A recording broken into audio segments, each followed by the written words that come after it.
I stared at the security footage, replaying it for the 10th time. There she was, Bethany, my wife, entering the Oakwood Hotel with Gregory, the bank manager, his hand lingering a little too long on her back. That's when I knew, welcome to Cheating Story Exposed. Please subscribe. My name is Arthur, and I'm an architect who appreciates structural integrity, both in buildings and in relationships. Let's just say Bethany's foundation had some serious cracks. Wife had affair with the bank manager. I transferred everything to a new branch at 4:02 a.m., meticulously dismantling our shared financial life while they were presumably tangled in the sheets. Guess who's also applying for a restraining order * against them both *. It wasn't a sudden suspicion. Little things had been adding up for months. The late nights at the office, the vague excuses, the perfume I didn't recognize. I initially dismissed them, attributing it to stress. I was wrong, dangerously wrong. I'm not the type to jump to conclusions. I needed proof. Concrete, irrefutable proof. I started subtly. I checked our phone bill, noting the frequent calls to a number I didn't recognize. A quick reverse lookup revealed it belonged to Gregory's assistant. I decided to follow Bethany. That was the night I saw them at the Oakwood. The knife twisted deep, but I didn't confront her, not yet. I needed a plan, a calculated, elegant plan. Wife had affair with the bank manager. I transferred everything to a new branch at 4:02 a.m., a desperate attempt to reclaim control in the face of soul-crushing betrayal, and now I'm considering changing my name to Cassius Clay for the added effect. The first step was securing my assets. Bethany and I had a joint account, managed naturally by Gregory. It contained the bulk of our savings, investments, everything. The thought of that money being used to fund their illicit rendezvous made my blood boil, but I kept my cool. I spent the next few days researching alternative banks. I found one, a smaller local institution with excellent reviews and a focus on personal service. I opened an account using a new email address and phone number. Gregory wouldn't see this coming. My profession is about precision. This revenge had to be equally precise. Wife had affair with the bank manager. I transferred everything to a new branch at 4:02 a.m., fueled by rage and the burning desire for revenge. And the worst part is that now my new bank manager is way * hotter.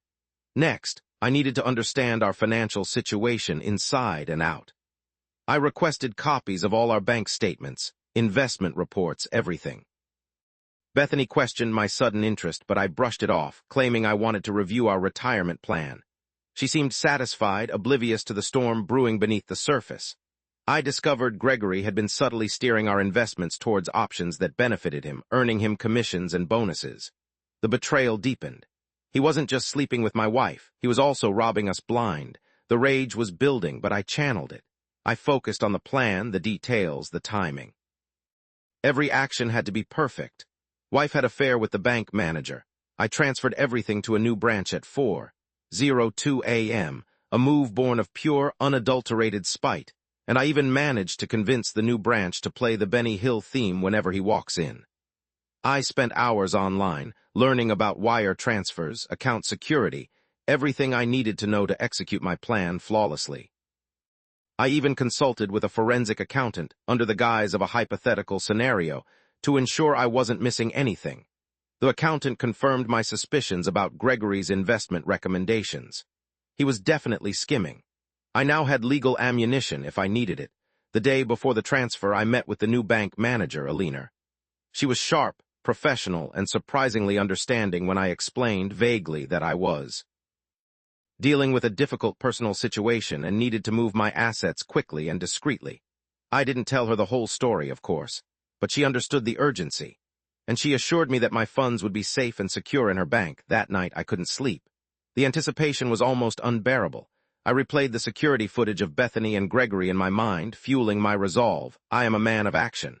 Time to act. At 4:00 a.m., I woke up. The house was silent still.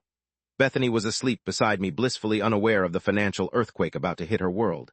I slipped out of bed, careful not to wake her. I went to my office, closed the door, and sat down at my computer. At 4:02 a.m., I initiated the wire transfer.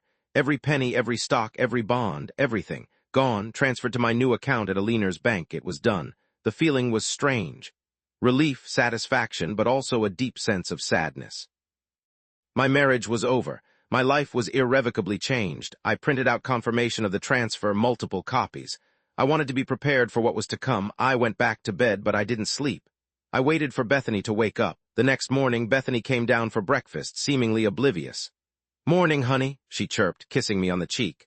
"Morning," I replied, trying to sound normal. We ate in silence. The tension was palpable, at least to me. I knew the storm was about to break. After breakfast, I handed her one of the printed confirmation slips. "What's this?" she asked, frowning. "Take a look," I said calmly. She scanned the document, her eyes widening in disbelief. What is this?" she stammered. "That, my dear, is confirmation that I've transferred all of our funds to a new bank," I said, my voice steady. "All of it? You moved everything?" she shrieked. "Every last penny," I confirmed. But why?" she cried, tears welling up in her eyes. "Because I know about you and Gregory," I said, my voice low and controlled. Her face paled. I don't know what you're talking about," she stammered. "Don't insult my intelligence, Bethany," I said, my voice hardening. "I have proof. I've seen the security footage. I know about the Oakwood Hotel." She broke down, sobbing uncontrollably. "It was a mistake," she wailed. "It didn't mean anything." "It meant everything to me," I said, my voice flat. "You betrayed me, Bethany. You betrayed our marriage and Gregory. He betrayed my trust, both personally and professionally." "Please, Arthur, I'm sorry," she pleaded. "I'll do anything to make it up to you."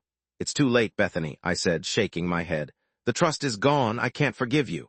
"What are you going to do?" she asked, her voice trembling. "I'm filing for divorce," I said, "and I'm reporting Gregory to the bank's board of directors. He's been engaging in unethical and possibly illegal behavior." Her eyes widened in horror. "You wouldn't," she gasped.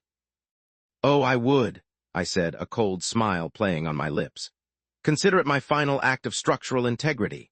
Wife had affair with the bank manager. I transferred everything to a new branch at 4:02 a.m., meticulously dismantling our shared financial life while they were presumably tangled in the sheets. Guess who's also applying for a restraining order asterisk against them both asterisk. The next few weeks were a whirlwind. The divorce proceedings were messy, but I had all the evidence I needed.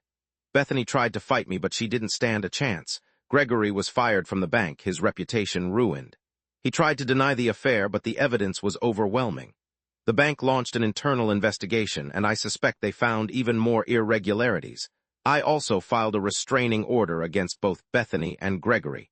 I didn't want them anywhere near me. The divorce was finalized.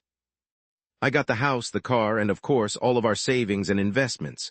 Bethany got, well, she got what she deserved. Gregory, unemployed and disgraced, tried to contact me several times, begging me to drop the charges. I ignored him. I moved on with my life. I focused on my work, my hobbies, and my friends. I even started dating again. Wife had affair with the bank manager. I transferred everything to a new branch at 4:02 a.m., a desperate attempt to reclaim control in the face of soul-crushing betrayal, and now I'm considering changing my name to Cassius Clay for the added effect. Elena, the new bank manager, was surprisingly supportive throughout the entire ordeal. She helped me navigate the financial complexities of the divorce and offered sound advice. We even went out for dinner a few times. She was intelligent, beautiful, and, unlike Bethany, trustworthy. One evening after a particularly long day at work, I met Elena for drinks. We talked for hours about everything and nothing. "You know, Arthur," she said, "I admire your strength. You handled a very difficult situation with grace and composure." "Thank you, Elena," I said, smiling. "It wasn't easy." "No, I'm sure it wasn't," she said. "But you came out on top. You took control of your life and didn't let them destroy you." "I had to," I said. "I couldn't let them win."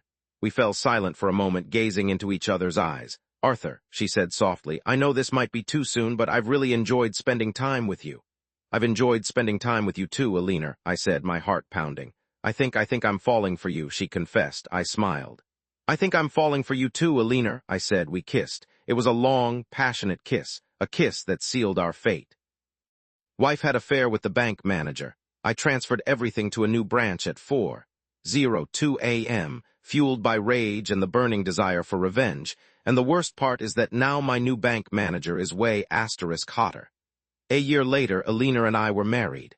It was a small, intimate ceremony attended by our closest friends and family. Bethany and Gregory, of course, were not invited. I had found happiness again. I had rebuilt my life stronger and better than before, and it all started with a wire transfer at 4:02 a.m. Wife had affair with the bank manager. I transferred everything to a new branch at 4:02 a.m., a move born of pure, unadulterated spite, and I even managed to convince the new branch to play the Benny Hill theme whenever he walks in. Sometimes late at night, I'd think about Bethany and Gregory. I wondered what they were doing, how they were coping. I didn't feel any anger anymore, just a sense of pity. They had made their choices, and they were living with the consequences. I, on the other hand, had made my choices, and I was living a life filled with love, happiness, and financial security. And that, my friends, is the ultimate revenge. A life well lived, the moral of the story. Never underestimate a man with a plan, a computer, and a burning desire for justice. And always, always check the security footage. I am Arthur, and I am victorious.